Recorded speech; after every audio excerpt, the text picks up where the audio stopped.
Hello. Hello, everybody. Can we all get seated, please? Thank you. I don't.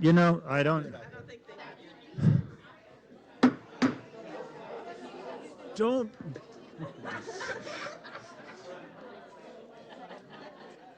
If I just threw it out there, could I hit anybody? That was the question. If I just like reared back, I don't know, with my arm now, I probably wouldn't make it past the podium. I'd probably miss the podium, actually, if I aimed for it. That would not be good. No, that would be sad. Like, yeah. That was big for a while, axe throwing. There were like places you could go and throw axes and stuff. I don't know. It seemed weird to me. All right. Hey, please. Please. Don't make me come out there. All right. Kirk. Marion, Kirk, Patty. Please have a seat. Okay. Thank you. Hey, see, look at it's like church now. Okay. All right. Well, welcome everybody to the September 23rd regular meeting of the Placerville City Council. If you would all rise and join with me in the Pledge of Allegiance. I pledge allegiance to the flag of the United States of America and to the republic for which it stands, one nation, under God, indivisible, with liberty and justice for all. Righty. Okay. All right. Thank you very much. Would you call the roll, please? Councilmember Carter? Here. Mayor Clarici? Here. Vice Mayor Gottberg? Here. Councilmember No? Here. Councilmember Yarborough? Here. All righty. Well, we got some ceremonial matters here, and I know why you're all here. I know. So without further ado, we are going to welcome and acknowledge of Leah Zimmerman, the new Recreation and Parks Youth Commissioner, Mr. Nishihara. Please, because that's... Go ahead. Thank you, Honorable Mayor, esteemed council members. Please join me in welcoming Miss Leah Zimmerman, a dedicated junior at El Dorado High School. As a talented athlete, Leah enjoys volleyball and soccer, which showcases her teamwork and determination. Beyond sports, she is deeply committed to her school and community, volunteering with Hands for Hope, Key Club, and AVID, where she inspires her peers through leadership and service. With a passionate vision to boost teen involvement in meaningful causes, Leah dreams of empowering more young people to make a difference and get involved. In her spare time, she channels her compassion into fostering kittens. I'm sure she's really excited about that part of it. Giving them a loving start in life. And Leah, we're excited for you to join our Recreation and Parks Commission as the Youth Commissioner for the next, hopefully, 2 years, and we'll see where we go from there. Would you like to share anything before we welcome you up? Do it. No? Okay. All right. That's good. I applaud you for being here and Yes. being in this environment, so thank you very much. Thank you very much. You get a picture.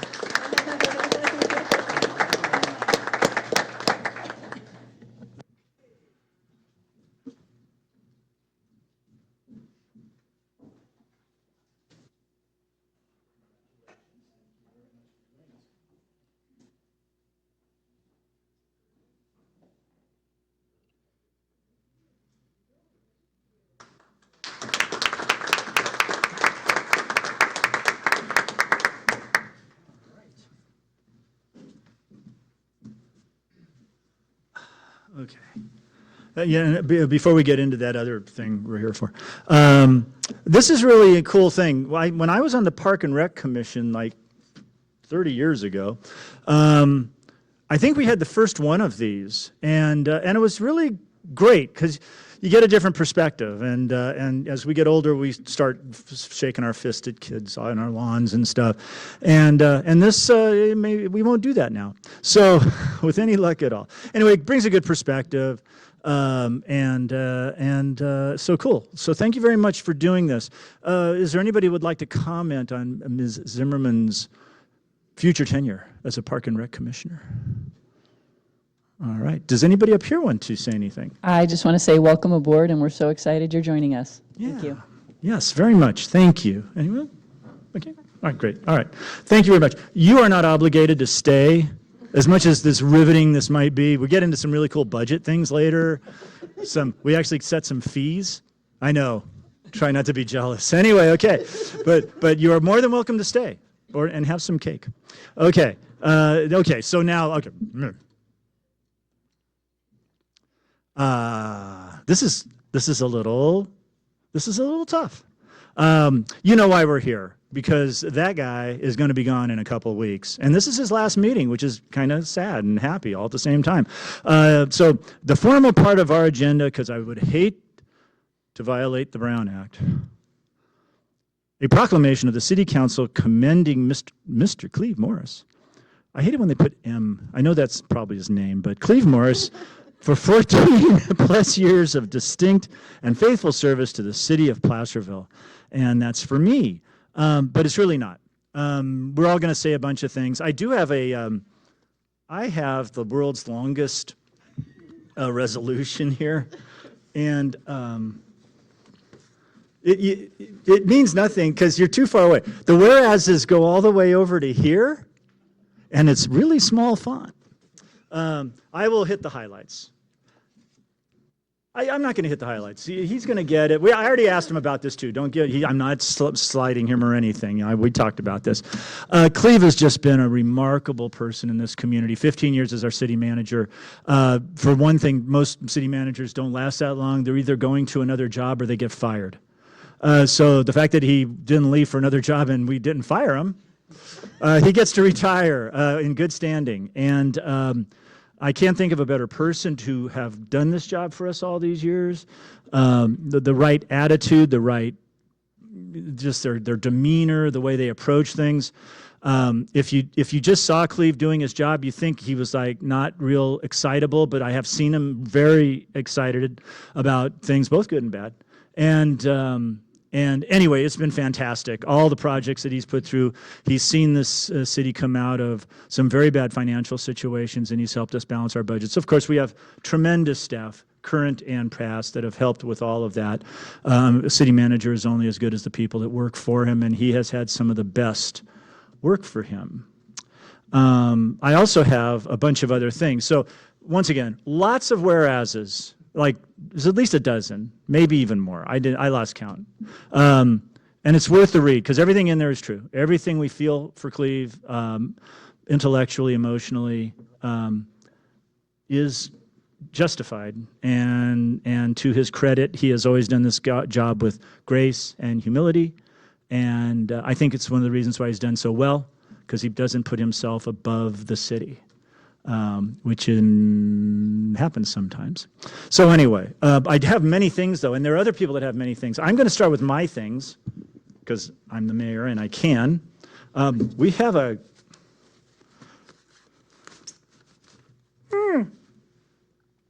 key to the city with a real key.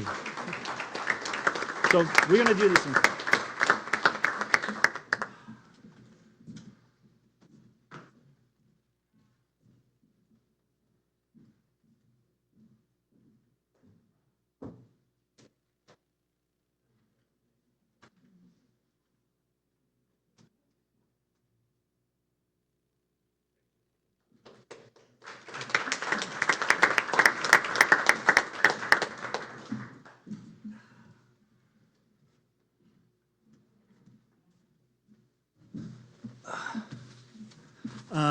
We'll all have things to say. I have a few more. One of the things I've always appreciated about Cleve is I will call him when I'm really upset about something, which is a lot. And I will say, and then he will stop and go, well, you know, John, maybe we should try this instead. And I go, yeah. Good idea. He has talked me off the ledge so many times, I don't really want to say, because it's kind of embarrassing. In any event, yes, perfect person for the job when we needed him, all the way. He's going to run through the tape. Your last is what, the third? Yeah, he'll run through the tape. I know that because he never stops working. So, okay, does anybody up here have anything else to say before we have honored dignitaries. Yeah, I know. Honored dignitary and other people that are almost certainly going to want to say anything. Do you want to? Yeah, I'll start. I'm always brief, so I'll go first. Okay. I remember your first day, almost 15 years ago. And I remember one of the things that we said is, boy, you have big shoes to fill, buddy. And you have filled them. You really have. I've appreciated your leadership, your kind and calm demeanor, yet firm, and doing the things that need to be done, always leading by example. And I just can't tell you how much I appreciate you. Thank you. Yes, I also think you're a great communicator, and that's been like very important for the public, for all of the council. You know, we have not always the same views on things, and you do a great job of interacting with folks and sort of helping bring projects and things forward for the city. I mean, there's tons of projects on here. You know, we just completed the Broadway project, so I think we've had so many new infrastructure improvements. We're working on broadband now that have happened under your watch with, you know, all of the grants we've been able to get, and I know you've been a huge advocate of that and bringing great things to our city. So. One thing I really appreciate about you, Cleve, is from the first day that I met you, just at the city council meetings as a concerned citizen, you were always available, you were always creative, kind, and I really appreciated that as just a member of the public, being able to, you know, talk to you about things and not feeling like you were aloof or talking down to me. So that was really great. And then, you know, through my other roles here with the city, you've always been very helpful. So I very much appreciate you, and you will be missed. Yeah, I just want to say thank you. For somebody who's first go around in this type of government service, you've been kind, patient, great guidance. You've answered basically every crazy question I came up with in our little meetings and listened to my crazy ideas. So I just want to say thank you. Thank you very much. We have Supervisor District 3, Brian Bierkamp, will be up here. So if you want to go, I don't have to. Thank you, Mr. Mayor. Thank you, Council. It gives me great pleasure tonight to represent the El Dorado County Board of Supervisors in recognizing Cleve for his 15 years of service. We did as well pass a proclamation that's full of whereases, but I'm going to highlight two and try to keep it as short as possible. Cleve, obviously you're appointed city manager 15-ish years ago, 2010, and during the recent history's most severe economic downturn, you took the reins. You brought the city out of that downturn. You guided through COVID-19. You traversed variations of elected city council members, and you surpassed the average tenure of a city manager. That is a tribute and tells you a lot about your ability and your professionalism. And then secondly, Cleve is and was and is a person you can count on. He's a fixture in the community, been committed since day one to enhancing and participating, not just administering. He demonstrated foresight and leadership when he elevated through succession planning one of the city's own, Dave Warren. Dave, congratulations to that. And I think it's very important for that type of continuation to occur. So great succession planning there, and we're looking forward to working with Dave as well. So there's a few more whereases, but from the El Dorado County Board of Supervisors, congratulations, Cleve. We really appreciate it, and we know you're not leaving the area. All of those grandkids are certainly an attraction, but congratulations. Yep.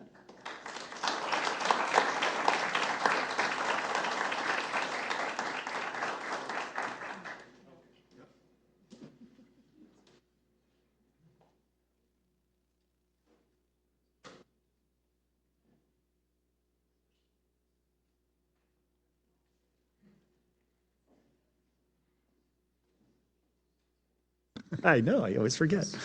All right, I'm not gonna, I forget things. Is there somebody here from Joe Patterson's office? All right, did we get something from that office? There was allegedly we were going to get something from the office. Somebody's pointing at somebody. Not yet, Mr. Mayor. Not yet. At any moment, so. Somebody on a horse coming up here? What? You know, if we ordered a pizza and said, hey, bring the thing, it would get here, you know, on time. Okay.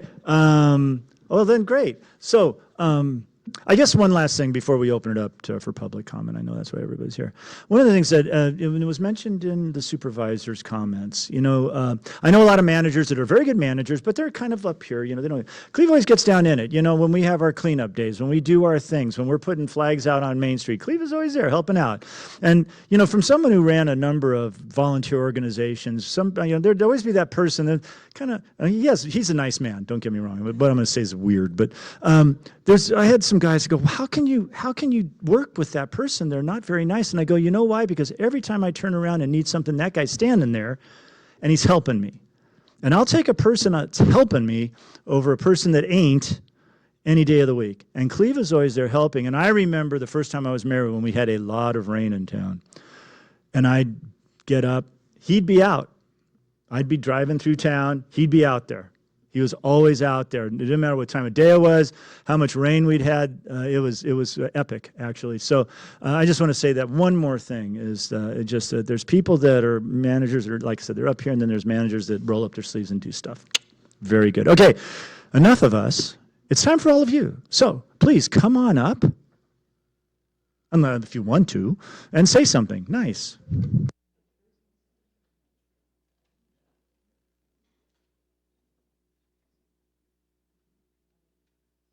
Well, somebody has to be first.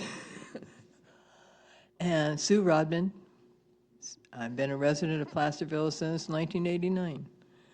And I have appreciated Cleve for his entire tenure here as city manager. And thank you, Cleve, for having the patience to stand here and be with us the whole time.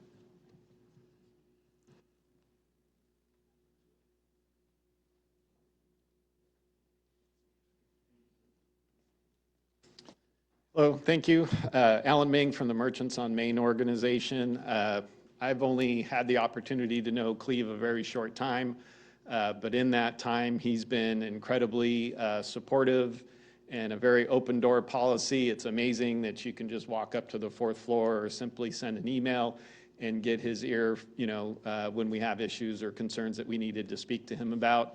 And also, thank you for letting me chase you down on Main Street a couple times when I see you walking around. So I wish we'd had the opportunity to work together longer, but I appreciate everything you've done, and hopefully you enjoy your retirement. Thank you.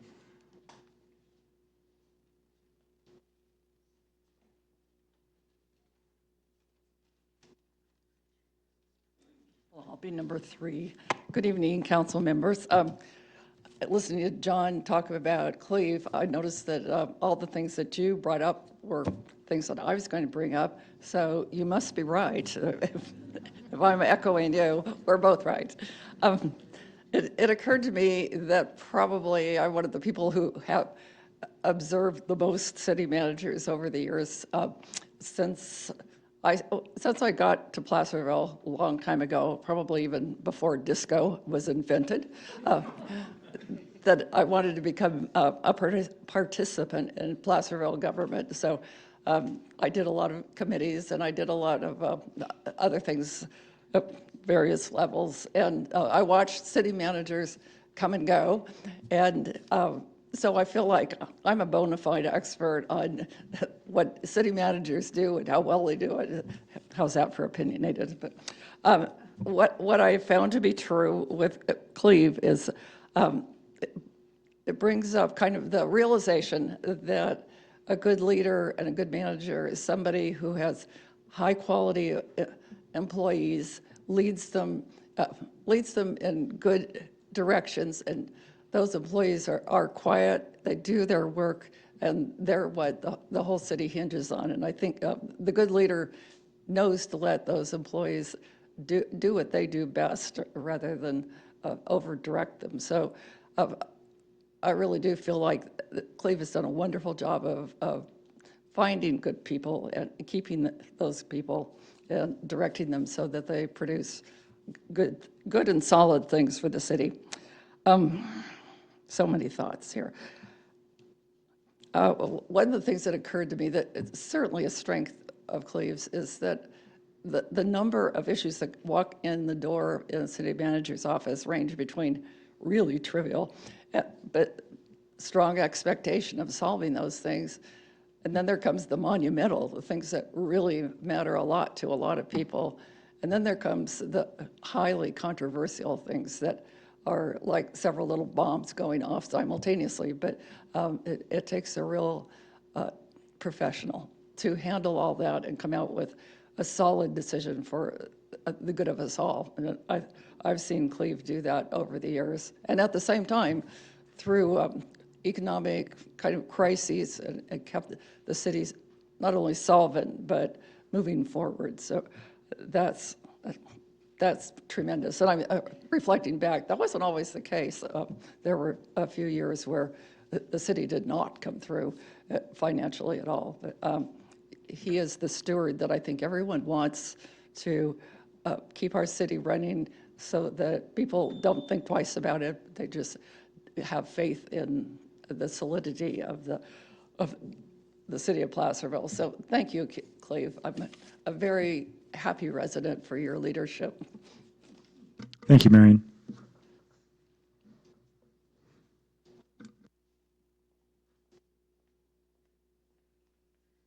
Good evening, Placerville City Council.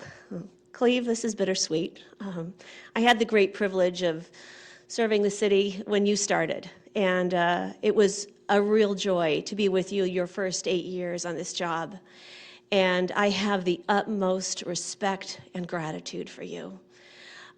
As has been shared tonight, you are what our city needed at a time when your gifts, your skills, your heart, your passion were sorely needed in our city. And you're never a person that leads with parades. You're never the loudest man in the room, but you lead with a quiet strength, a fierce determination, and a servant leadership that is unparalleled. I have such respect for that. The heart that you have brought to our city, your dedication, is one of great integrity and purity. There's not you're never driven by ego, and that's a rare thing today. I really respect that. You have ushered in tremendous blessings for our city, as is on that list of incredible projects. And I'm so grateful that you got to cut the ribbon on your broadband project that you started so many years ago. I'm so grateful you had that victory, because you richly deserve it. I've always appreciated that you've been a creative person. Your approach has been, how can we find a way to yes? And I've also appreciated that you were never afraid to try something and then pivot if it didn't work. And that's a true mark of an incredible leader, especially with a city that has always and will always have limited resources. You're an incredible man, and you leave an incredible blessing and legacy for our city. And we are incredibly grateful to you and so happy that you're ready to embark on the next chapter of your life. I know you have a rich and wonderful family that is probably eager to have more of you, as well as Shauna. So congratulations, Cleve, and thank you for giving this city almost 15 years of your heart, your time, your talents, and most of all, your love. We're very grateful. Thank you, Wendy. Does anyone, okay.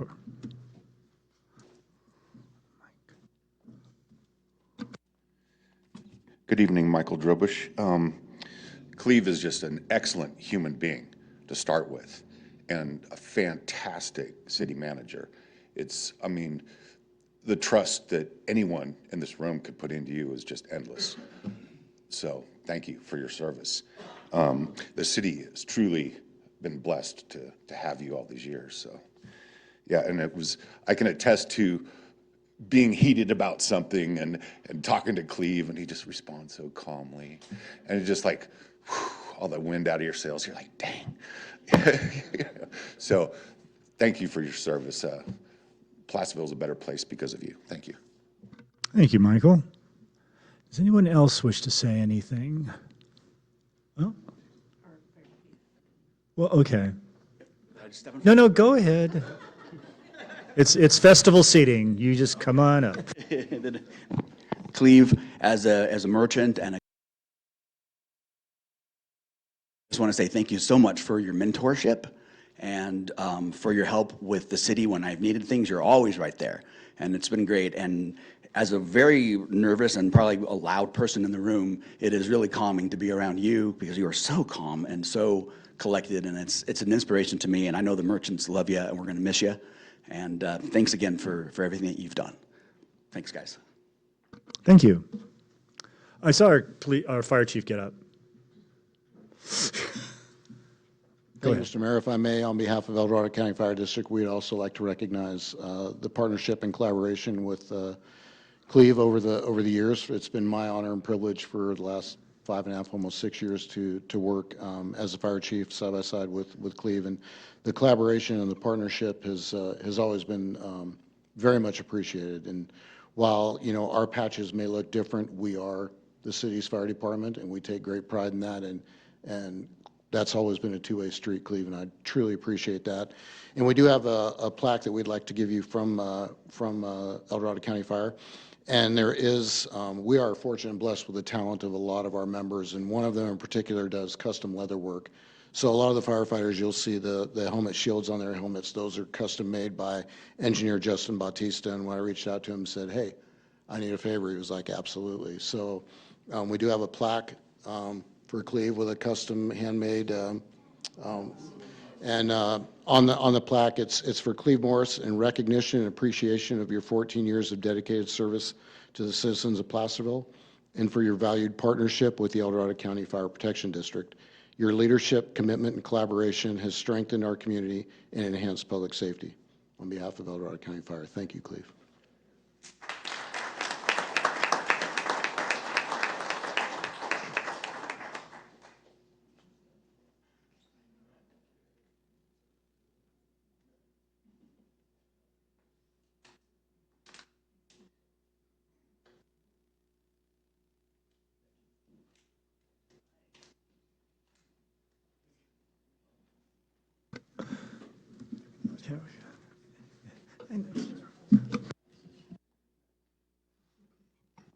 Oh, that's nice. Forget the keys of the city. Tell me about it. That's I mean, beautiful. I'm Beautiful feeling presentation. Yeah, we're Hello. up here going. That's Good evening, way council better. members and Mr. Morris. First of all, I'd just like to just briefly say that John Driscoll could not be here this evening, but he sends his best wishes and high regards for your career well done. It was Mr. Driscoll, who was city manager, that brought Cleve to our city from his long history in the Great Central Valley on Highway 33, the cities of Newman and the cities of Patterson. And Patterson is now a massive exploding metropolis filled with big box outlets. So I'd just like to say thank you, Cleve, for everything you've done. As so many other people have said so beautifully this evening, you are a calming force. Folks should remember that, as has been noted, he worked 24 hours a day, if that's what it was going to take. Boulders could be rolling into the wastewater treatment plant. Cleve was there. Power could be out and the wind wasn't blowing even a breath. Cleve was there. He managed to bring about so many other great things, and again, as it's been said so many times nicely, that it was your calm demeanor and always looking for a yes. People might not realize it, but think of the years that Cleve spent getting the wording correct on our 2-hour free parking. That was a nightmare for a long time. Getting people used to the idea of free. He'd say, Mark, it's free. What don't they get? It works now, Cleve. So another excellent example, and I'm really happy about your broadband. And Placerville Drive will look really great. I see they're grinding old worn-out road as part of that. That's fantastic. Another thing that Cleve did so beautifully and smoothly is when the voters gave the city approval to Measure H and Measure L and Measure J, he has been nothing but an excellent steward through lots of controversy. And of course, who doesn't want their road fixed first? But it was Cleve's leadership and the team that he built underneath him that allows us every year to put a significant amount of money back into our pipes and our roads and our sidewalks and our pedestrian access. And for a little town, I think everybody on the council and everybody that's a staff member under Cleve can be very, very proud of the job that you do and the things that you have provided for this city for the last 15 years. And thank you very, very much. Thank you, Mark.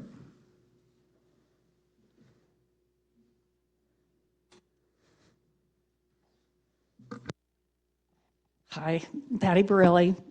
Cleve, I outlasted you 2 more years. I served on the city council that hired Cleve, and I want to say thank you very much for proving that we did the right thing. It's been such a pleasure to serve under you, and I have to say so many times when I was on the council and I'd be somewhere with Cleve, I'd introduce him as my boss. And he'd always correct me and say, no, you're my boss. But I never felt like that. I always felt like he was my boss. He did such an outstanding job, and I'm not going to go through all the, you've already been told all the many, many things that you've done. I'm sorry that you're leaving, but I'm also happy for your retirement. And I also want to give a shout out to Shauna, your wife. She has become such an active member of the community. She jumped right in. She's been, I know, a great moral support for you and helpful through all of this. It takes that, understand. But again, like I say, we're going to miss you, but hopefully you've trained Dave well. I think you have. So I'm looking forward to, and I'm just so glad that you're going to stay in our community, and I hope to see you, like I did, jump in and join and keep on keeping. So thank you again so much.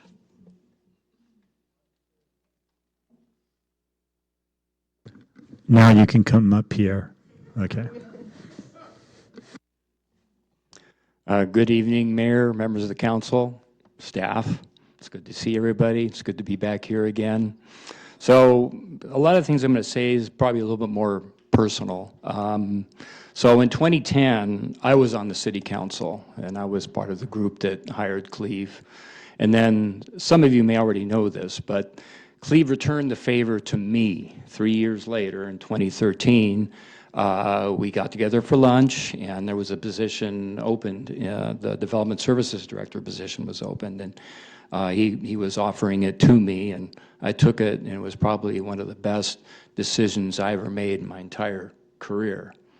So, and it was a difficult time too, because it sort of got cut back a little bit. So when I started, it was planning, it was building, it was code enforcement, it was engineering, it was the wastewater treatment plant, and also support staff to the Placerville Advisory Committee. So it was a lot, and if it weren't for Cleve and his management style, his mentorship, and just his personal assistance to me, I never would have been successful as I think hopefully I was. So up to this point, I'd only worked in county government, and I had a former boss when I worked for El Dorado County, and she always told me, Pierre, she also told my, my other colleague as well, work for a small city, it'll be well worth it. Counties are a lot different. You'll really enjoy working for a city because it's more family-oriented, it's more, a little more personal, a little more on focus. And she was right. It was the best decision I ever made. And it was certainly a good decision working for this city because of everybody here that I had the opportunity to work with. So, Cleve, I am so grateful and indebted to you for providing me for this opportunity because now I'm retired. I retired in December. And it has been such a pleasure working with you.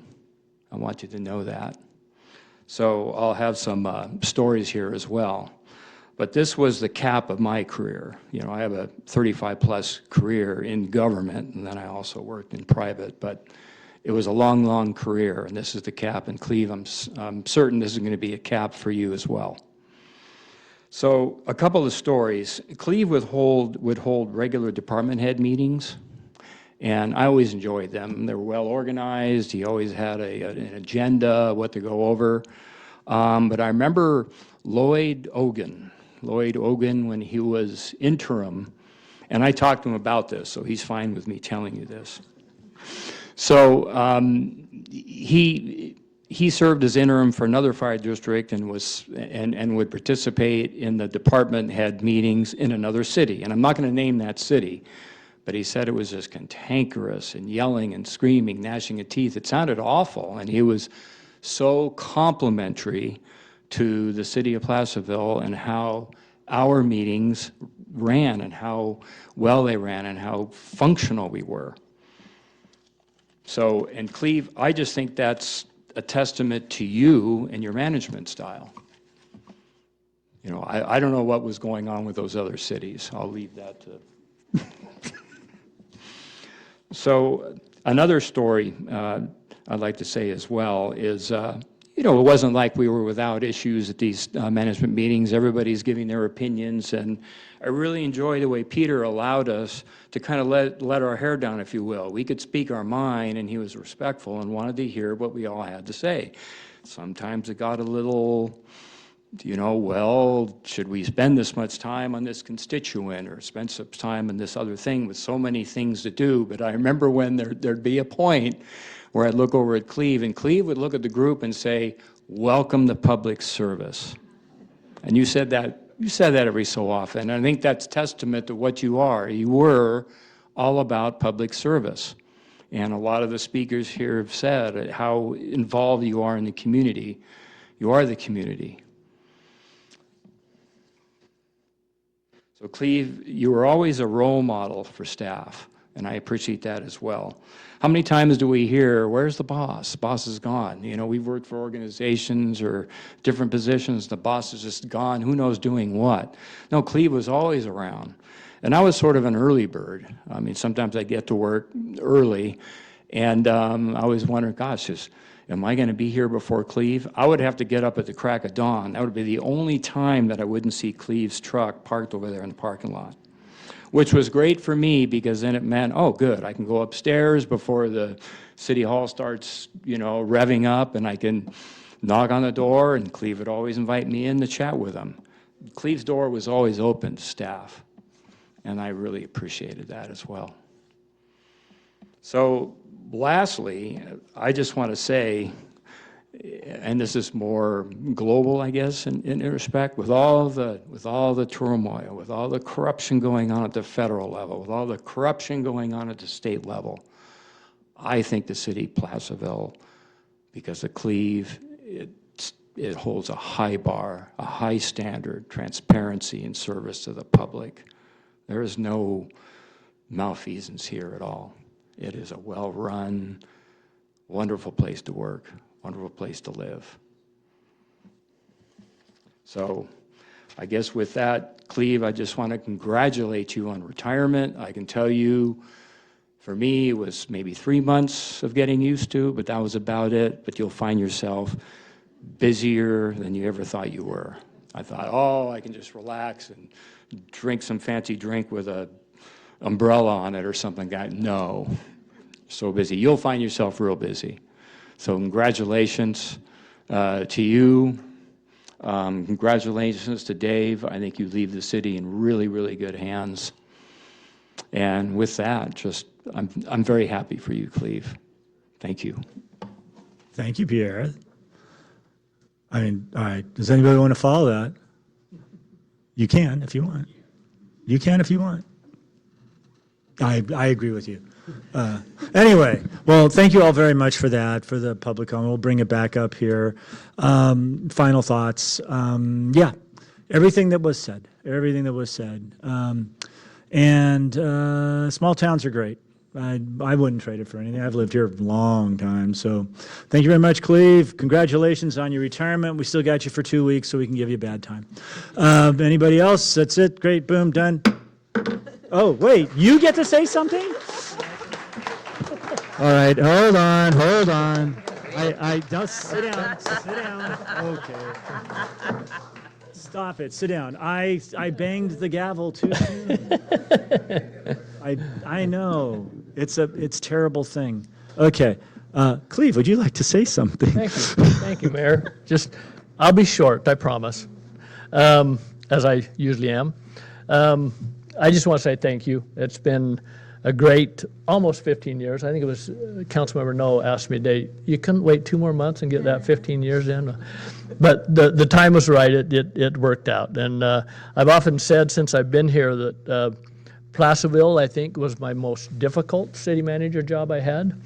But it was also the best, the most fulfilling, the most rewarding for me. And I do not regret. The only regret I have is that I didn't get up here sooner, to be in Placerville sooner, but the 15 years was great.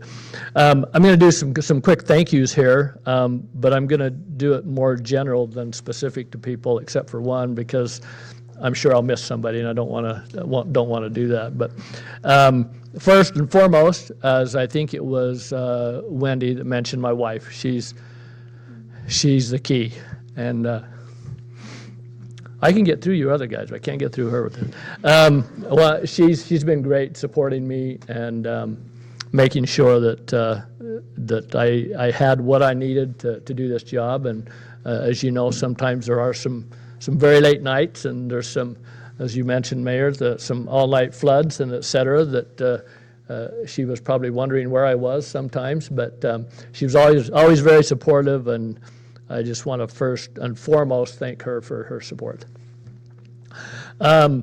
Second,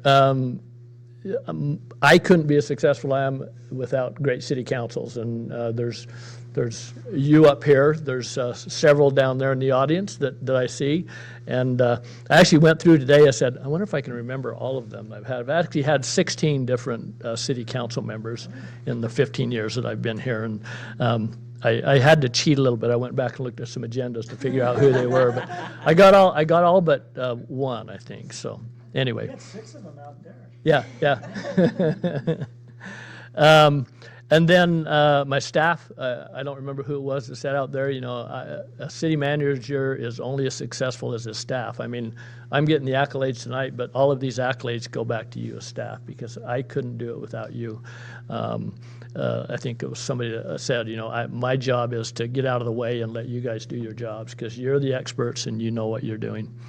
The other organizations, Alan, thank you for your comments. I've always enjoyed working with the downtown associations and figuring out how we can do things better and get things done. And so there's other organizations. I'll also mention, Brian, thank you for being here tonight. The county, I've worked with a few CAOs over at the county and supervisors there, and they've always been good to work with, and I've had a good relationship with them, and I've always said that that's extremely important to me. I've been in other cities where the city and the county did not get along at all, and I've always tried to push that we get a lot more done if we can find ways to push through and do things together than we do if we're constantly fighting, and that's kind of my motto. Somebody out there said today that I have the ability to try to get to the yes, and that's what I've always tried to do. I have a saying that I implemented very early, and I think some of my department heads maybe still have it, that says, you know, don't tell people what they can't do, but tell them what they can do. Let's get to the positive and what we can do. And that's always been something that I've tried to do. Many of you have asked, what am I going to do next? and I wrote down here, as soon as I know, I'll let you know, okay? But I do plan to, as Supervisor Verkamp mentioned, I hope to play a little bit more golf than I have in the past, and I've been taking up the game of pickleball that I've done, and some things like that, some hiking and some biking. Other than that, I've mentioned that I have 2 grandkids in Texas and 3 grandkids in Wisconsin, so there's probably a little bit of traveling to Texas and Wisconsin that will happen here in the near future.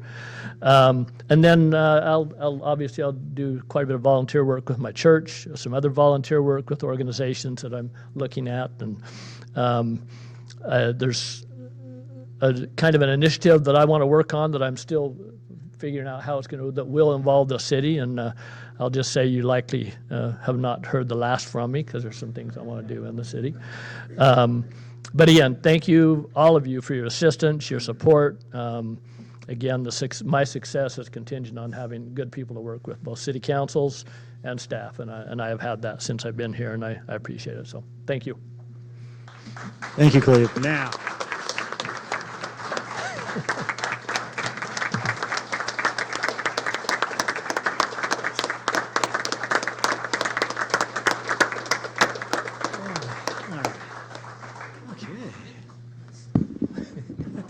Well, that was great.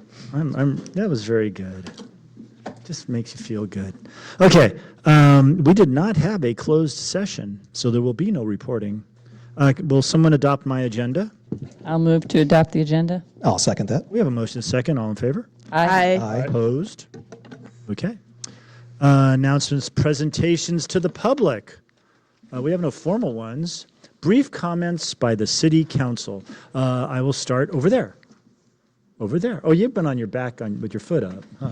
Actually, well, yeah, kind of. But I did get out on Saturday on my little scooter and got to observe the beer fest. So it was absolutely fantastic. The streets were flooded with people. Everybody was having a great time. So I believe that was more than successful than what they were expecting. Thank you. I just want to take a minute to recognize the life and assassination of Charlie Kirk. My family was profoundly impacted by the events of September 10th in Utah. Charlie was the staunchest advocate for and defender of biblical principles, civil liberties, and civil rights of his generation. His death by assassination and a vile act of political violence has no place in civil society. He was a man of God, a patriot, a husband, and a father, and he will be sorely missed. So the next day on 9/11, I was honored to be able to speak at our 9/11 remembrance, and actually ended up being more of a Charlie Kirk vigil, honestly. But on the courthouse steps, that was a wonderful event. I think we had upwards of 400 people that showed up. It was a great event. And then also, I was able to do Oktoberfest. Congratulations to Merchants on Main. Every restaurant I walked into was packed. Every business owner I talked to was nothing but complimentary and had a great day. So kudos to you guys. You smashed it, and I look forward to next year. So thank you.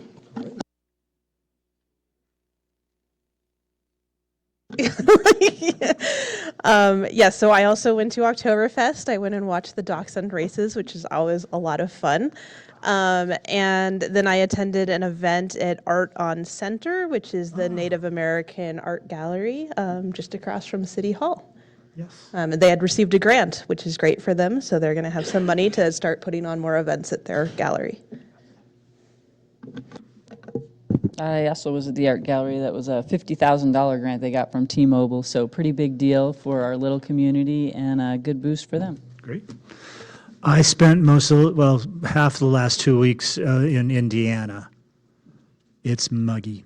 But it was nice. Anyway, I did go to the art thing on Center Street, and it was quite an affair, and they have a lot of interesting plans, intriguing things that they want to do, and the $50,000 will certainly help them out with that. I went to the Board of Supervisors meeting today for a 2 o'clock item regarding the Navigation Center and what they're going to do in the future. There were no details, but they are rethinking how they implement that and where it will live. They're going to be moving it out of the old juvenile hall, probably to some location closer to the jail. And they had, like I said, not a lot of details what those will be coming, but since it is something that affects us directly, because we obviously deal with the homeless situation and also sending folks to the Navigation Center, it's kind of wait and see what happens. But I think that they're coming up with a very solid, workable plan, and so I'm very happy to hear about that. So anyway, I went and did that on behalf of the city this afternoon. Otherwise, nothing else. So we are done here. Would anybody like to comment on the things we just commented on? Okay, great. The consent calendar. All matters listed under the consent calendar are considered routine and will be enacted by one motion by roll call vote unless any member of the council wishes to remove an item for discussion. The reading of the full text of all resolutions and ordinances will be waived unless a council member requests otherwise. So first, does anybody wish to remove anything or have any questions about our consent calendar? I do not wish to remove anything, but I do want to recuse myself since I was not able to attend last week's meeting for the vote on the consent calendar. I think you can vote on it, but you can recuse yourself from the minutes portion, just the minutes. We have noted that. Anybody have any polls or comments? Would anybody in the public wish to comment on our consent calendar? Sue Rodman, Placerville resident. And 7.6, where we got the contract change orders to work on the Smith Flat Road. The Sierra Symphony had their concert at Smith Flat House this last Sunday, and I attended. And so I said, okay, this is a chance for me to drive up Smith Flat Road and see what we have accomplished. It is so much nicer. It's actually a road now. It has stripes. It has pavement. It is no longer a four-wheel drive. And so I'd like to congratulate our engineering department and their work with Beer Camp to get this done, because it was falling apart, and now it really looks nice. And it drives nice.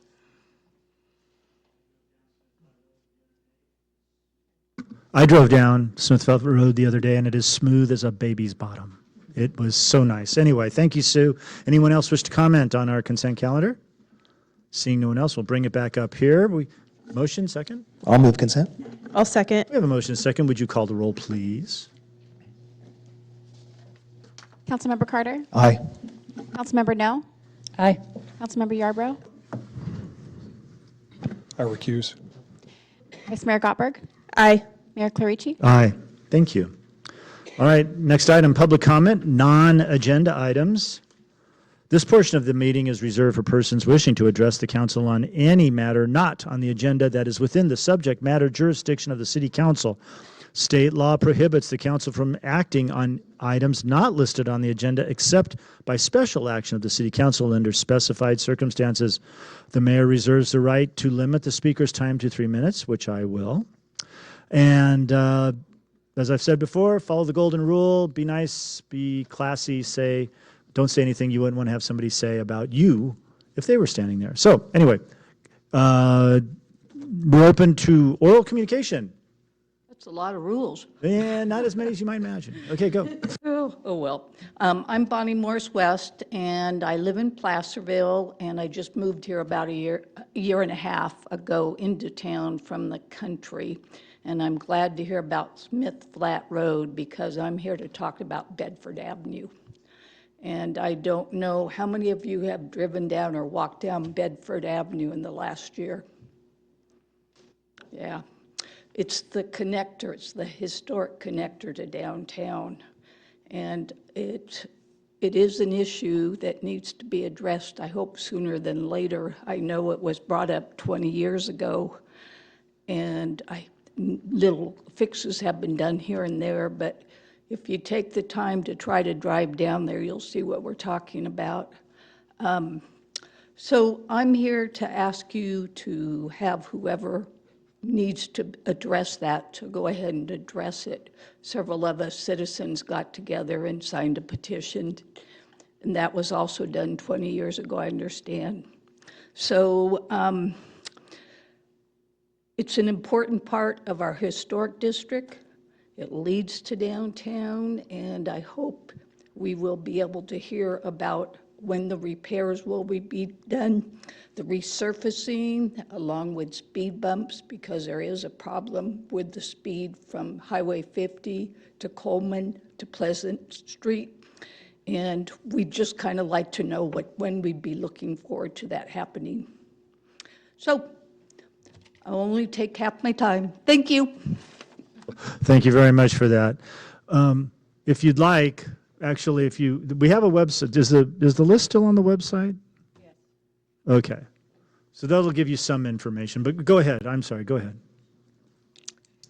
Hi there, my name is Robin Roars. I'm the owner of the Seasons Bed and Breakfast on Bedford Avenue, and I do have the petition that was signed by 30 residents and a copy of the old petitions we signed back in 2006 and during the construction of the bridge when we were promised repaving of Bedford. Do I give that to Regina? Yes. Yeah.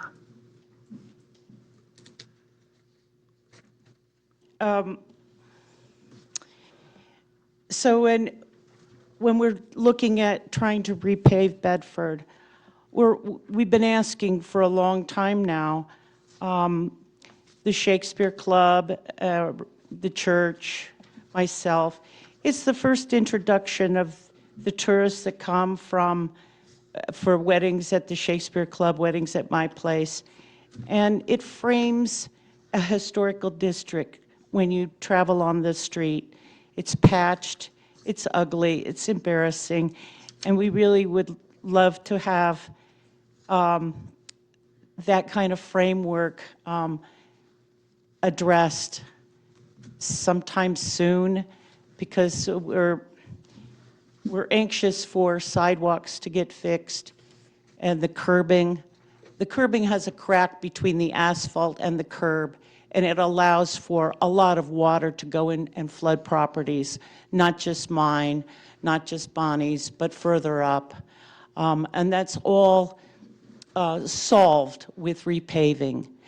The issue of speed bumps, I know that the Shakespeare Club has tried putting members on the petition, because if there was a speed bump, they feel more comfortable going to their cars. A lot of the Shakespeare Club members are elderly. I know the residents certainly don't want to dodge speeding cars anymore. And if it was repaved, could be incorporated into it, as well as the sidewalk issue. The petitions this time is 30 nearby residents and residents of Bedford Avenue. Before it was 50 and 40 petitions. You probably have it in your history. I have a copy of one of the petitions. It is filled with historic homes that people really, hundreds of people paid to see these historic homes just recently, which was brought to you by the county. And they plan on doing two of them a year. Whispers of the Past is coming up. And I would really like to see the city to make an honest effort into repaving Bedford Avenue. Thank you for your time. Thank you very much.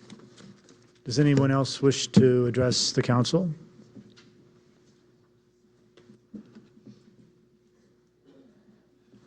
I guess I could have come up and spoke after comments by the city council. So thank you very much for your comments about Oktoberfest. Again, Alan Ming, Merchants on Main organization. I was the one that drew the short straw and got elected, or actually volunteered, to run the Oktoberfest event this year. And I just wanted to go through some highlights real quick. This was the first time of our organization running this event. And we really wanted to make it more of a community-oriented event and work to include El Dorado County Harvest as kind of the general vibe and make it more of a family-friendly event. Our attendance absolutely exceeded what we expected, to the point that we actually sold out of beer, and Dennis was very kind to say, don't say ran out of beer, say sold out of beer.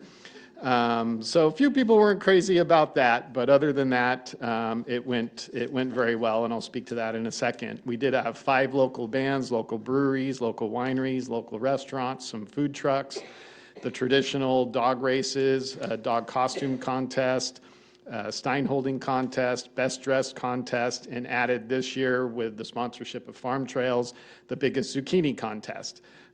We got a few entries, and we're hoping that can grow and build as part of the tradition as well. We had a family fun zone, which was hosted by TW Bonkers and Placerville Antiques, and also included Ag in the Classroom. It was absolutely a hit. Greg from Placerville Antiques said we probably got 400 or 500 kids through there on the day of the event.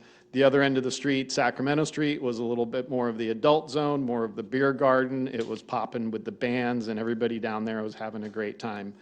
The main reason I wanted to come was to do some thank yous. Thank you to Cleve and Dennis and staff, particularly Todd. The poor guy was out there for 10 hours, I think, supporting us.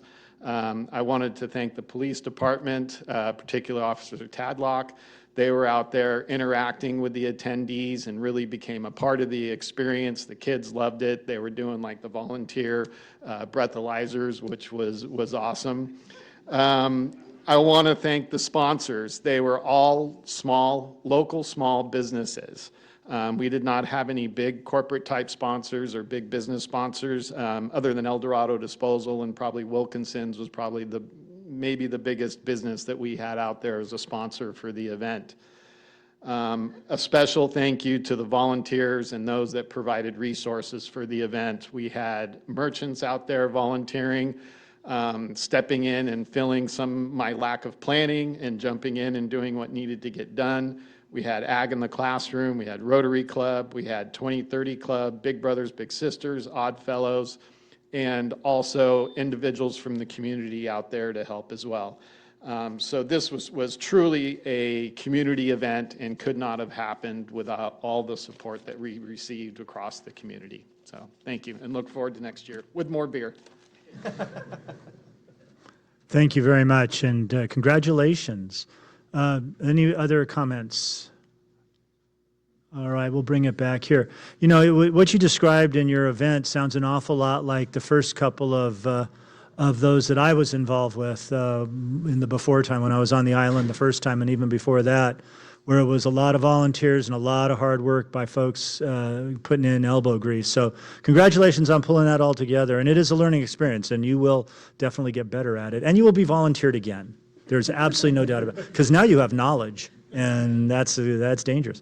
All right. Anyway, well, but very good. Okay, well, thank you very much. We'll bring it back up here. Did we have any written communications? No, Mr. Mayor. Okay, thank you very much. We did not pull any items from the consent calendar. We have no ordinances, but we do have a couple of public hearings. So 11.1, resolution to ratify building code amendments to the 2025 California Fire Code as adopted by the El Dorado County Fire Protection District. Ms. Kendrick. Good evening, Mayor and City Council members. Carol Kendrick presenting the recommendation to ratify the 2025 California Fire Code amendments as adopted by the El Dorado County Fire Protection District. Every 3 years, the state updates the fire code to enhance safety. The 2025 edition, effective January 1, 2026, includes local amendments tailored to our unique foothill environment, addressing wildfire risk driven by dry summers, steep terrains, and dense vegetation. These changes, detailed in the staff report, strengthen standards for fire-resistant construction, vegetation management, and emergency access, ensuring our community is better protected. This action does align with our general plan's goals for public safety, environmental protection, and regional collaboration. By ratifying the fire district's amendments and delegating enforcement to them, we ensure consistent fire safety across Placerville and the region. These amendments have been reviewed by our Development Services Department and are supported by El Dorado County and neighboring fire agencies. This item was published in the Mountain Democrat on September 3rd of 2025, and staff did not receive any comments regarding this item. Staff is recommending that the City Council adopt the resolution to ratify the 2025 Fire Code amendments and delegate enforcement to the Fire District. That concludes my presentation. I'm happy to answer any questions you may have. Do we have any questions for staff on this item? I see shaking heads. Do we have any comments from the public on this item?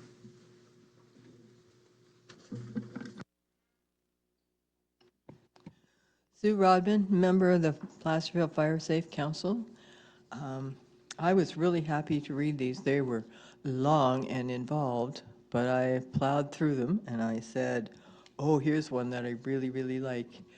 We are delegating the enforcement of fire gates to the fire people, where it belonged in the first place. And so if we don't need to go through a whole bunch of public hearings and everything else to get rid of these things, we can say this is part of the fire code, and if the fire chief and the fire people decide that these are not necessary and they are an impediment to being able to get to access for fire control, they're gone. So I am really happy to see this, and I think, yeah, this is what we really should do.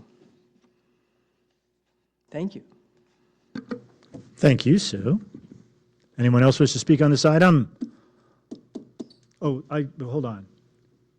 I should have formally opened a public hearing, correct? Or is that kind of the public comment? I'm going to do this formally. All right.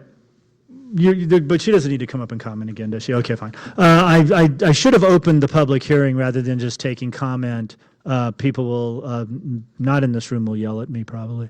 So I'm going to open the public hearing and just think that Sue got up and said all those words and all the words she just said.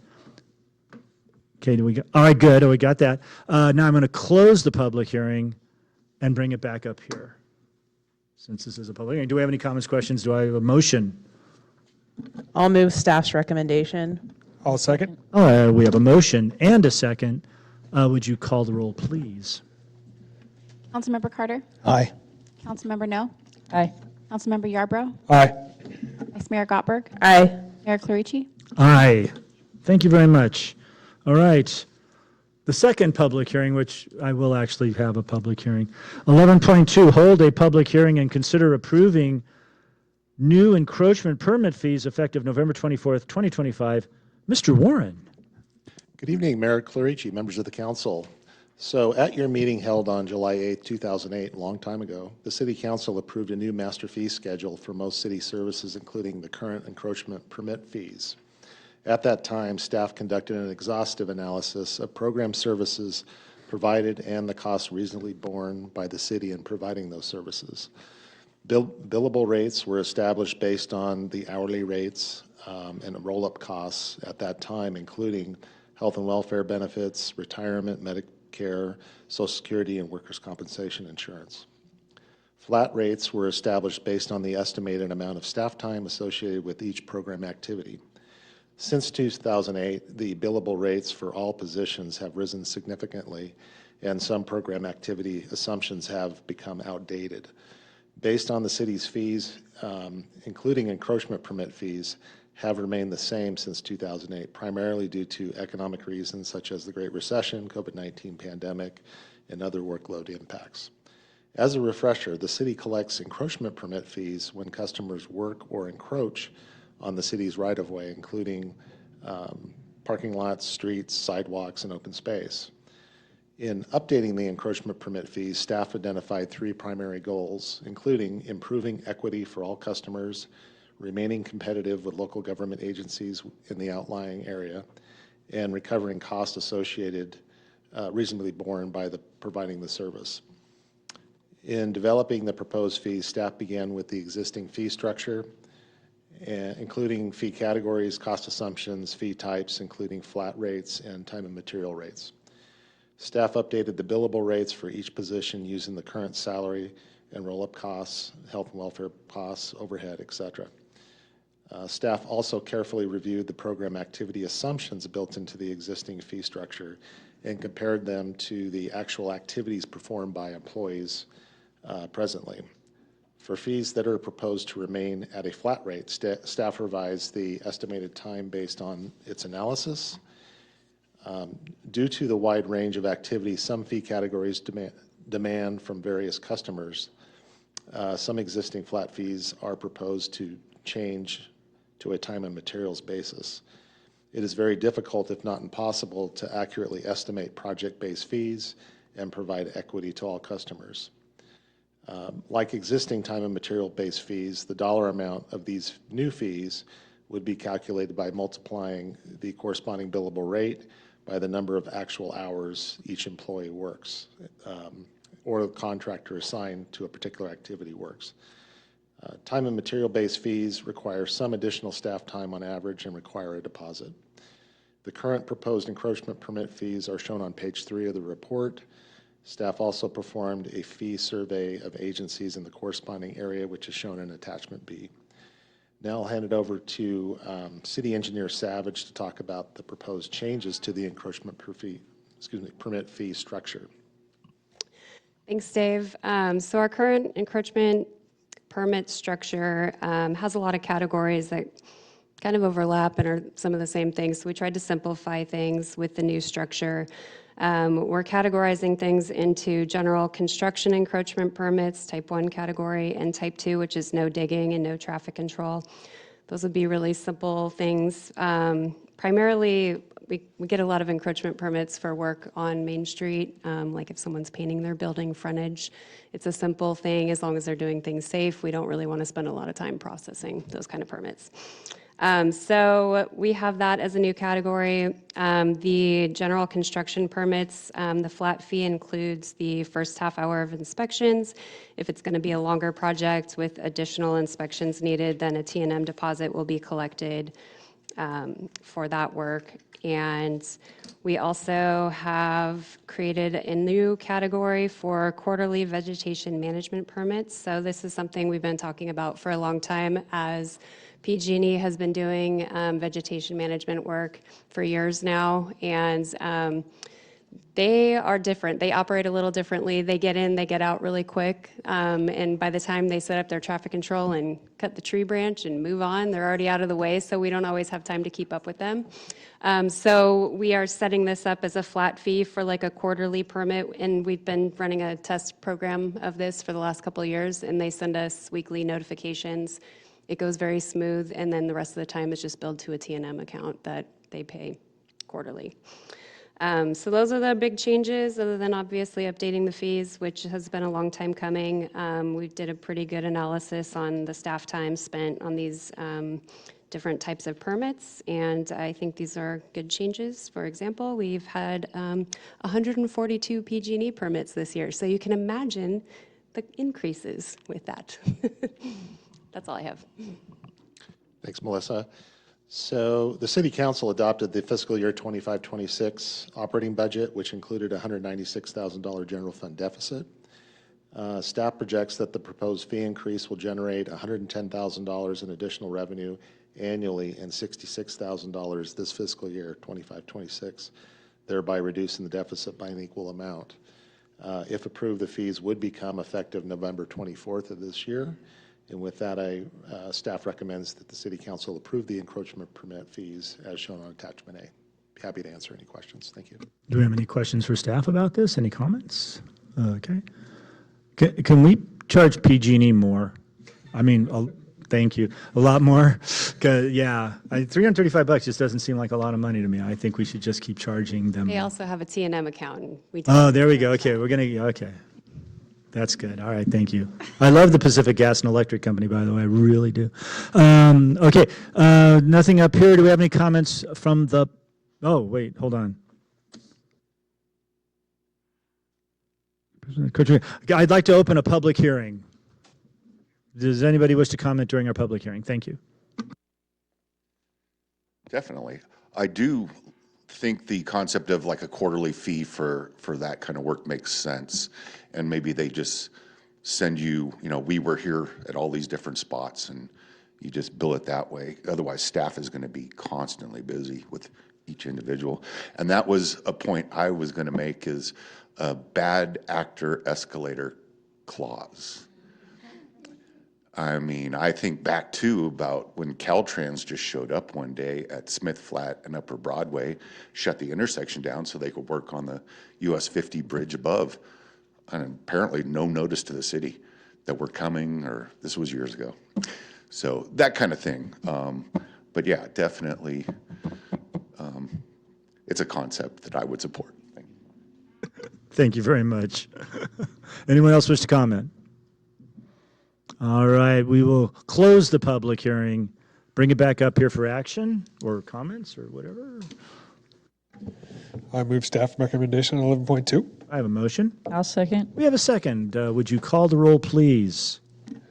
Councilmember Carter? Aye. Councilmember No? Aye. Councilmember Yarbrough? Aye. Vice Mayor Gottberg? Aye. Mayor Clarici? Aye. Thank you. Don't leave that on. Okay. Discussion and action items. 12.1. Consider approval authority for Planning Commission bylaws. Ms. Kendrick. Good evening, Mayor and City Council. Presenting on item 12.1 regarding the Planning Commission bylaws approval authority, as requested by Mayor Clarici on August 12, 2025. Our purpose tonight is to review the bylaws governance, clarify City Council's role, and seek your recommendation on whether the Planning Commission should retain its authority to approve bylaws, or if council approval should be required. A little history: the Planning Commission was established in 1961 under our Municipal Code Section 2-2-7 and California Government Code Section 65102. It independently adopts its bylaws with no City Council approval unless needed and conflicts arise. The current bylaws adopted April 2021 govern operations with draft updates from May 4th, 2023, pending adoption. Recent Brown Act amendments for AB 557 and AB 2449, effective in 2024, require updates for teleconferencing and public comment protocols. The city attorney's review of the 2023 draft emphasizes compliance, noting that the proposed quorum rule requiring a majority of the total commission for actions exceeds standard requirements, as a majority of a quorum is typically sufficient, except for specific actions like resolutions or ordinances under Government Code Section 36936. Retaining commission approval ensures efficiency and autonomy, aligning with state law and practices in El Dorado, Placer, and Ione. Requiring city council approval, as in Lake Tahoe and Auburn, would enhance oversight but delay updates, especially for legal compliance, requiring an amendment to the municipal code. The request is for the city council to provide direction to staff on whether to confirm the Planning Commission's authority to approve its bylaws, directing coordination on the 2023 draft with Brown Act updates, or to prepare an amendment to the municipal code section 2-2-7 for council to approve the bylaws. This concludes my presentation. I'm happy to answer any questions you may have. Do we have any questions or comments for staff presently? Maybe afterwards? I don't have any questions. Okay, okay. That's okay. Would the public like to comment on this item?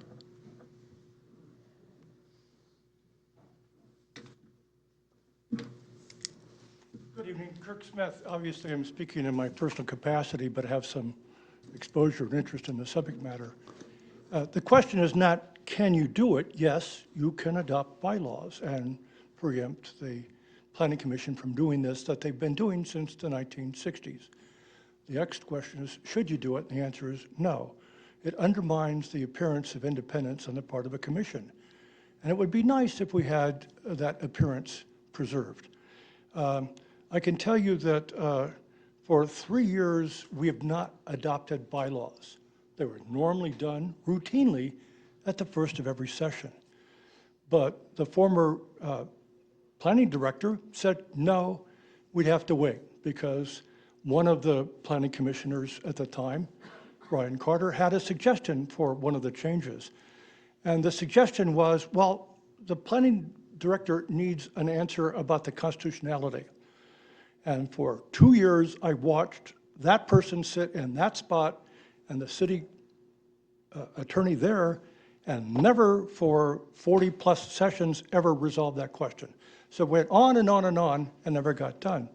So I think in the interest of transparency and openness in government, you explain why you're not letting the Planning Commission do what had been routine for so long. You adopted a resolution in 2011, then later transferred those same responsibilities to the Planning Commission in 2015, that's 10 years ago, for responsibilities that we have, and they included act in an advisory capacity to the city in all matters pertaining to historical resources. Consistent with that resolution that you gave us, the former chair, Michael Friend, of many years' experience, appointed 2 members, Ryan Carter and myself. We put in a tremendous amount of time, put in our expertise, professional experience, scores and scores of hours, and then it'd be set aside. We'd have to push it aside because the former director who opposed it, creating it, said, oh no, we got to wait. We got to wait until we have this joint meeting. And then once we had that joint meeting, you could see it didn't make any difference.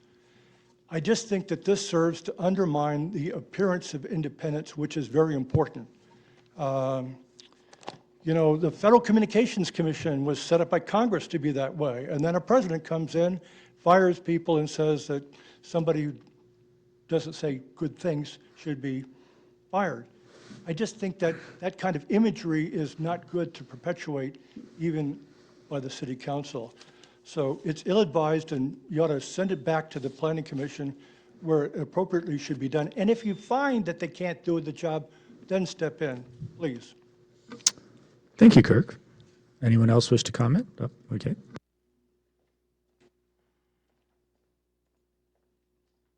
Good evening again. Yeah, my main question is, how has it taken 2.5 years to get to this point? Myself, with others, have asked, when are the bylaws coming back for review by the Planning Commission? It was yearly, just historically, in the spring, when you select new chair and vice chair, you just review the bylaws, and it's usually somebody wanted a word changed. Bylaws really for the Planning Commission are really nothing. It's setting the order of the agenda. So much of it is controlled by state law anyway, so I don't see why the Planning Commission can't do their bylaw review and recommended update, and it just gets submitted to the city attorney for approval, and city council doesn't have to get involved. I mean, I think technically state law allows the council to make themselves the Planning Commission. And you could have all of those authorities if you wanted all that extra work. I mean, would you say, we want to approve your bylaws, we want to say who's your chairman for the year? I mean, how involved do you want to get? I don't see that it's a big deal. Just, let the Planning Commission approve the bylaws and let legal look it over and send it back for any recommended changes to make sure we're kosher with the law. And the question of subcommittees too, that's a whole separate thing I could talk to the Planning Commission about. Thank you. Thank you, Michael. Anyone else? Ruth Carter, City of Placerville, and I just wanted to say that I think as an observer from the public side of things, watching these planning commission meetings and seeing the process, I think that it's really important. City Council doesn't need this additional thing on their plate. And I think that the new laws and the new requirements, and it sounds like a plan forward for the Planning Commission to be able to make those changes, would be a simple vote tonight. And so I think that you should leave it with the Planning Commission and give them the confidence. It seems like they were not sure of what direction they could go. And so that's what they were looking to you guys for. So just my take on it. Thanks. Thank you, Ruth. Anyone else? All right, we'll bring it back up here. Comments, questions, comments? Sure, I can make some comments. I'm happy to leave this with the Planning Commission. I don't have a desire to take over the Planning Commission's bylaws, but I do have a couple things. One is I want to ensure that they are not changing the voting from what's in the Brown Act. So I think that was part of what originated this, of making it any more. I just want it the majority of the quorum, and that's it. Nothing different from that. So that's one aspect of this where I don't think that I want to see any changes being made by the Planning Commission to what the voting is. And then I think, not really necessarily in the bylaws, but I think this has come up around the sort of subcommittee thing, is if the Planning Commission wants to do something that will involve additional staff time beyond the regular scheduled meetings or money, that they need to come to us for approval to do those things. That's all. I would agree with that, especially the impact of staff time. Yeah. And yeah, we don't want to. They can make their own bylaws. But the voting thing is, the voting thing should be a majority of the quorum. Because one of the challenges, if you make it a higher bar, everything gets appealed. You don't want to have a situation where everybody will appeal everything if they don't get what, it just brings up a situation where you might have more of that, and then it ends up here anyway. And so, and the staff time thing is, that's a non-starter for any of us up here. The staff has plenty to do without added work. Although it sounds like some of the stuff that was done by folks, and that's good. There's nothing wrong with that. So, okay, so those are my thoughts. Any thoughts over here? Do we have any thoughts? I would fall on the same side as you guys with the bylaws. We have protections in place with our city attorney. We have, the necessary, if something has to come to us, it can, if the city attorney deems that necessary. So I don't see any reason to change the approval process of the bylaws. Okay. Well, I had asked, do all our committees and commissions do their own bylaws? Because, this comes before, and I'm like, what are we talking about? And actually, the Planning Commission is the only commission or committee we have that changes their bylaws. The rest are dictated through original resolution and whatnot. I mean, I just heard the two of you say, yeah, but you both have exceptions to what you want. And I kind of feel like it's a point of public transparency. You know, most people don't follow the Planning Commission unless you're bringing something to the Planning Commission. So if there are changes and all we're doing is approving them, it gives the public a chance to see those changes. And for that point, I think you should come to the City Council as a point of public transparency. Okay. So you think we should approve them? I'm sorry. I'm sorry. Well, yeah, I mean, that's the question, and I've given, you know, like I said, I've listened to both you and Nicole said, yeah, we think they should do them except for this and except for that, and if they just bring them here and, you know, we do it, then you can make sure that you are getting your exceptions taken care of. Otherwise, what are you guys trying to do? Are you trying to say, we want to put these permanent things in the bylaws that you can't change? Because you both just came up with something, and so that's where I'm confused. I can make some comments. So one of the comments that I heard from Councilmember Gottberg is that any bylaws that are adopted by any commission or committee must comply with the Brown Act and state law. And in so doing that, one, we will make sure that no commission or committee is coming up with a rule that will then subject the city to challenge. So that should be a given, but I think it warrants, you know, explaining that if the council approves the planning commission to be in charge of its own bylaws, you must do that.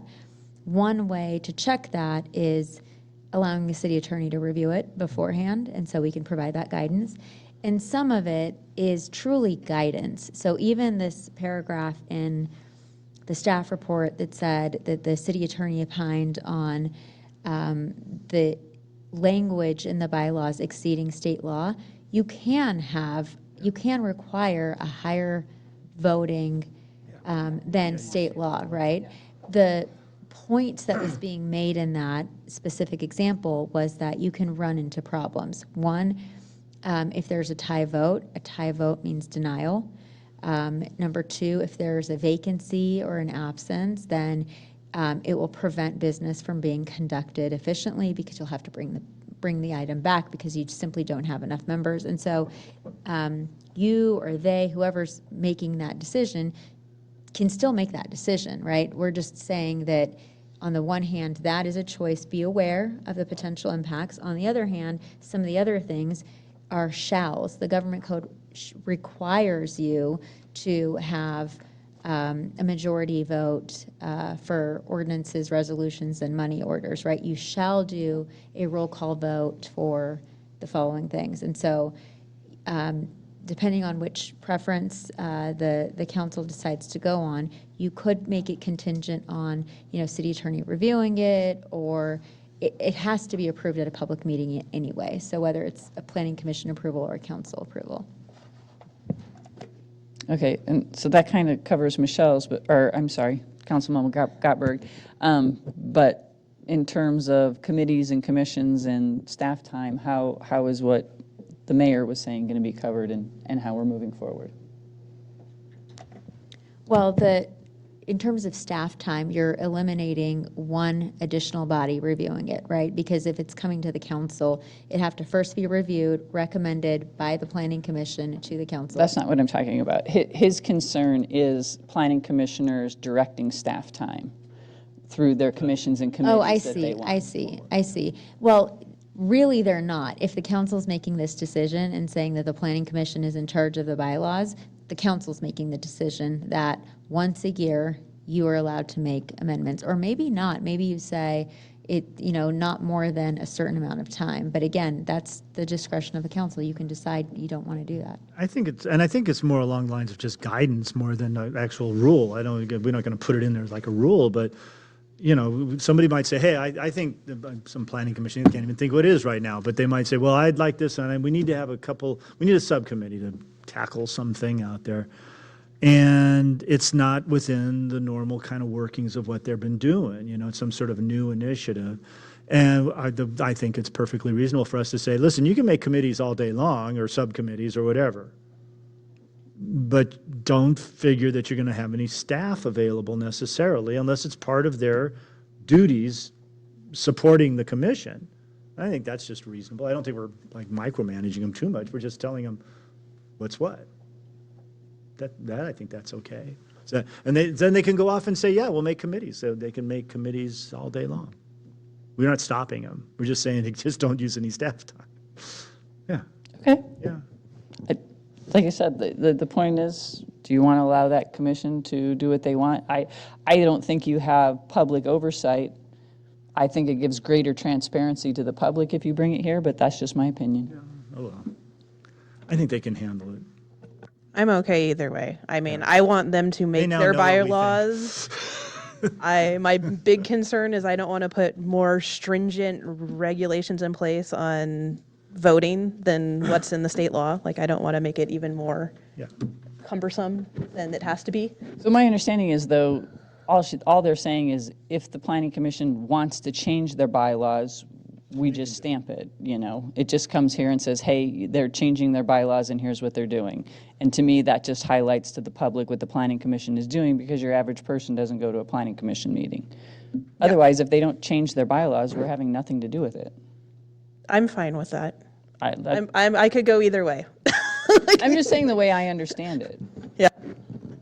Okay, so Michael, you guys keep talking about the quorum and the voting. So are they trying to change their voting procedure? Yes, that was the proposed. Because I didn't see, I was looking for that when you guys said, because I didn't see that through the first go-round. That had been cogitated. Gotcha. Yeah. That had been proposed but not But made. not enacted. Yeah. not Okay, so, but it's not in here what Right. we're supposedly approving tonight. Yeah, no. Well, you're not approving the bylaws tonight. Gotcha, we're just approving just whether or saying not the whether or not bylaws you come want to us. Correct, correct. Okay, Yeah. so, all right. I do understand the transparency idea, I do like that, but at the same time, I am also for less government instead of more government. So I just think we're taking up more time by adding an extra step to something that sounds pretty simple, unless it becomes an issue for some reason and it is brought to the council saying this is an issue, then I can see us stepping in. But on a normal average basis, I don't see why the council would need to approve their bylaws every year. No, I agree. One other comment in response to Councilmember No.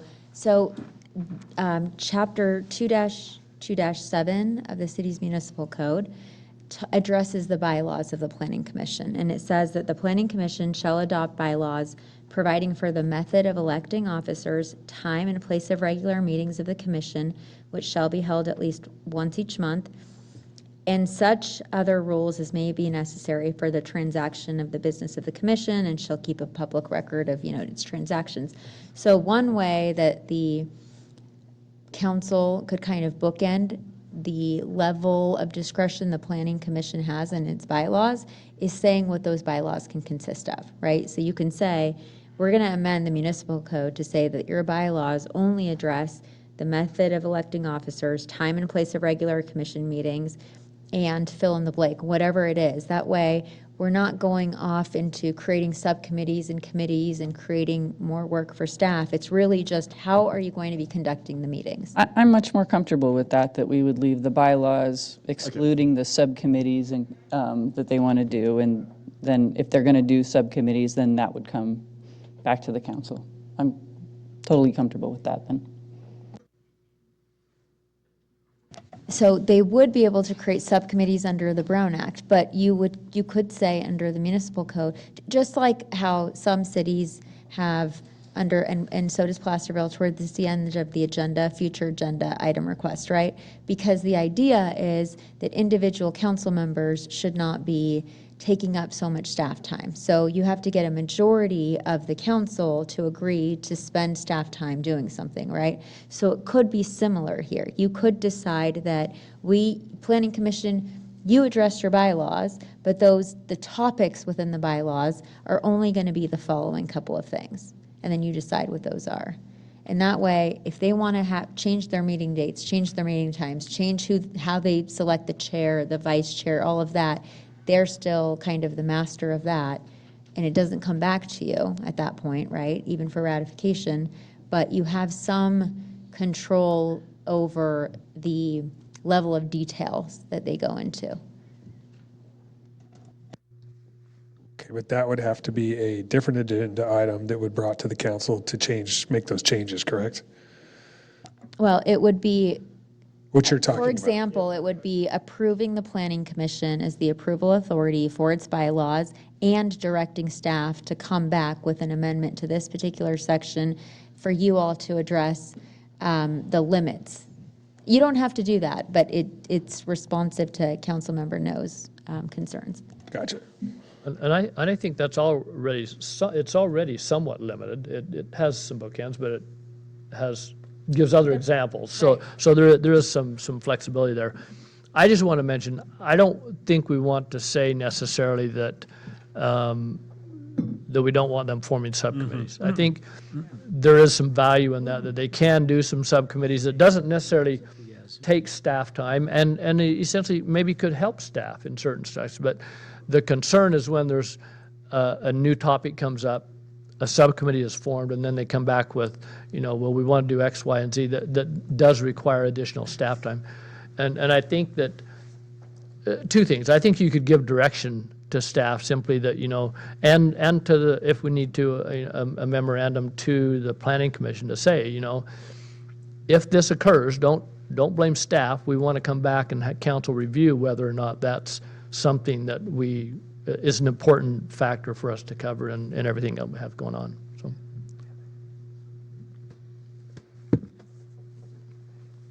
Okay. So go make bylaws. Well, I mean, you put this on here. Why did you put this No, on I here? don't even remember anymore. I mean, when I heard my name mentioned, I was like, well, yeah. Something came up.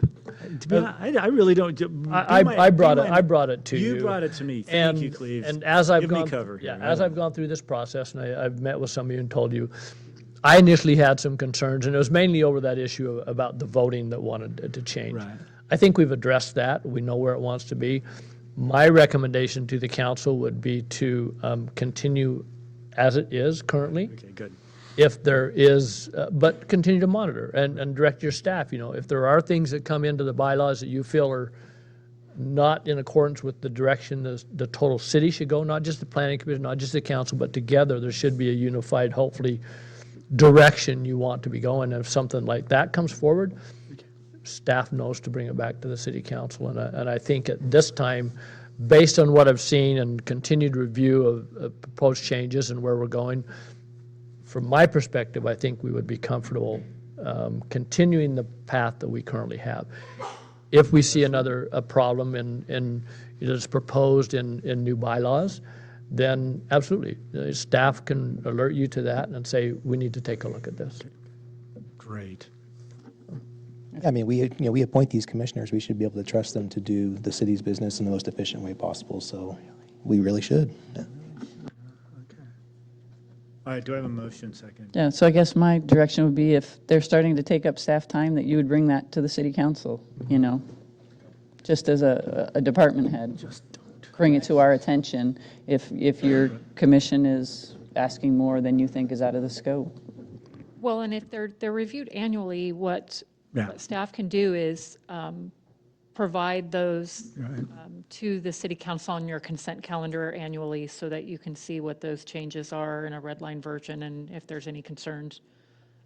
Staff can may not be on the consent calendar, but maybe just an informational report. Yeah, there we go. And I like that You're not because approving them, but you're knowing what those changes. yeah, and then the public can be alerted to what's going on and changes. Yeah, I like that. All right. Can we, motion?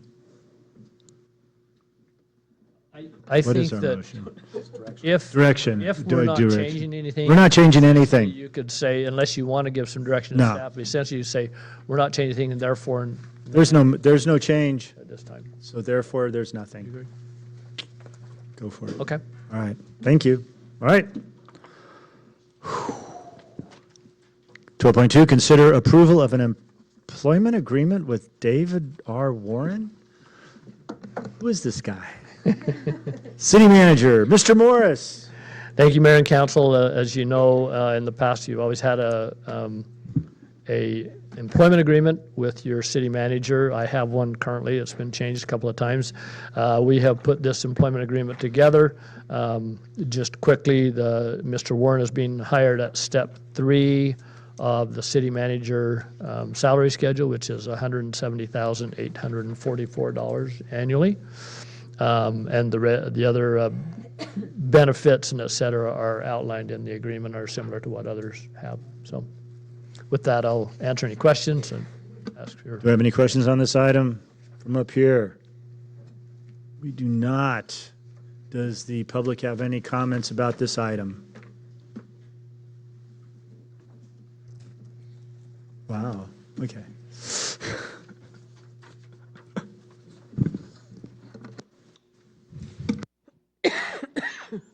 Sue Rodman. I've worked with Dave for several years now. Excuse me. On the Measure H and Measure L committee. And I think he'll make a great city manager.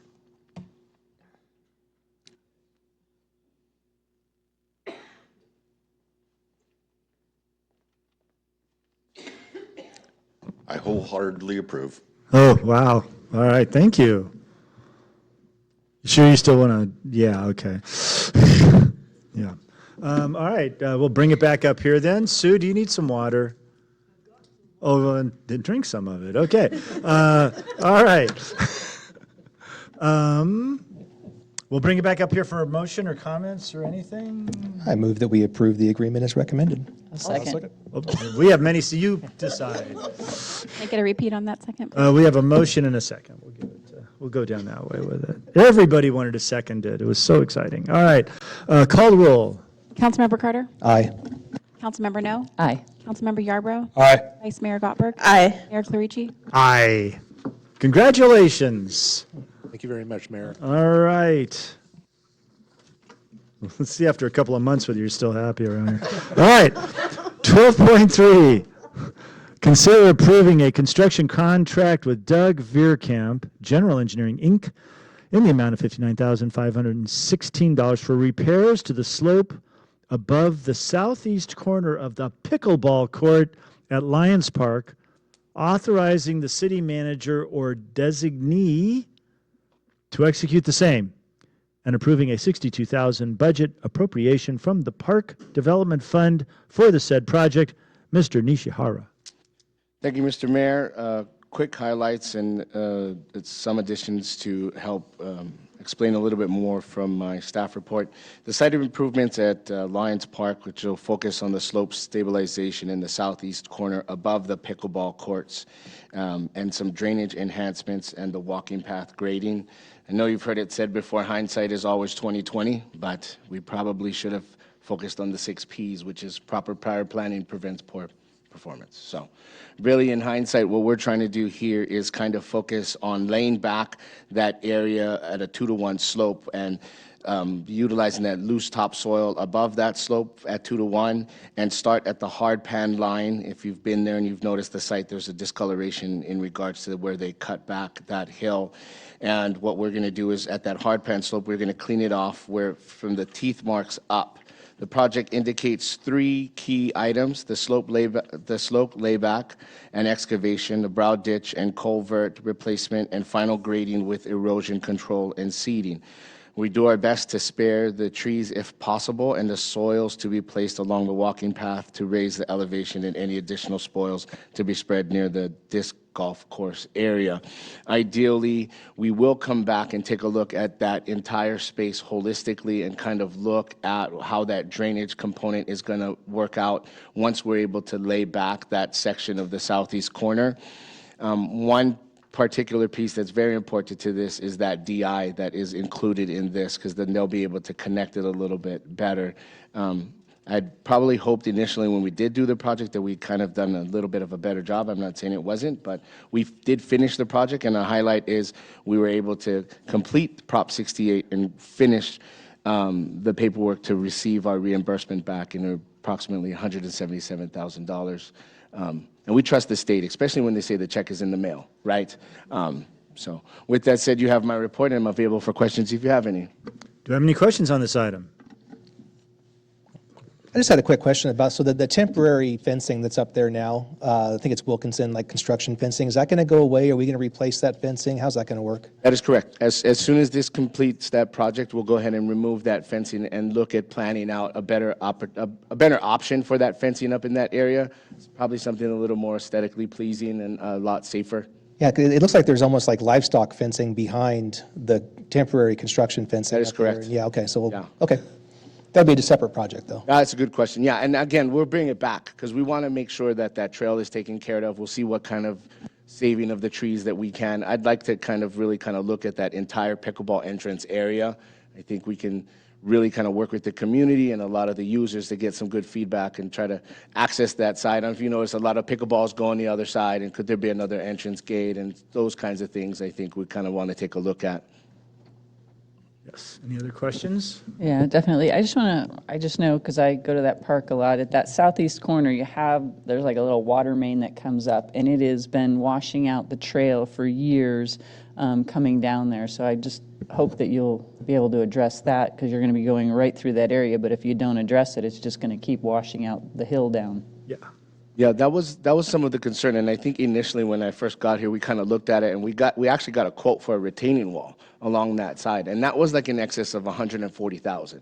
So we're really trying to kind of come in with a cost-effective approach, but then at the same time giving us some leeway to look at that entire area and how we want to landscape it to make it look a little bit better. All right. Well, thank you. Are there any other questions, comments? Okay, great. Open this up to the public. Does anybody want to comment on our pickleball fixes? All righty. Seeing no one, we'll bring it back up here. What's the pleasure? I'll move staff's recommendation. We have a motion. I'll second. We have a second. Call the roll, please.